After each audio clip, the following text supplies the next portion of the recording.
राष्ट्रीय उत्पन्नाची सामाजिक लेखांकन पद्धत.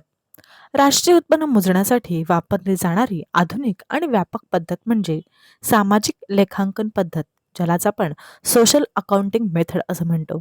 या पद्धतीत समाजातील सर्व आर्थिक व्यवहार, उत्पादन, उपभोग, बचत, गुंतवणूक, सरकारी खर्च, कर, आयात निर्यात एकत्रित स्वरूपात नोंदवले जातात. साध्या उत्पादन किंवा उत्पन्न पद्धतीप्रमाणे केवळ एकच पैलू मोजला जात नाही, तर संपूर्ण अर्थव्यवस्थेत पैसा आणि वस्तू कशा फिरतात याचा विस्तृत अभ्यास या पद्धतीत केला जातो. यासाठी सोशल अकाउंटिंग मॅट्रिक्स नावाची विशेष सारणी वापरली जाते.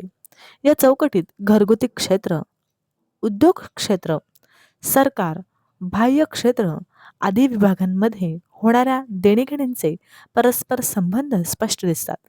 ही पद्धत अर्थव्यवस्थेतील उत्पादन प्रक्रियेबरोबरच उत्पन्नाचे वितरणही दाखवते.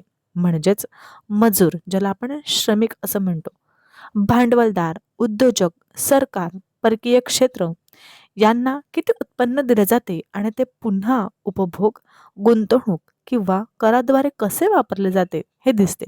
त्यामुळे अर्थव्यवस्थेतील कोणते क्षेत्र मजबूत आहे, कुठे असमतोल आहे, कोणत्या धोरणाचा कोणत्या वर्गावर काय परिणाम होईल याचे विश्लेषण शक्य होते.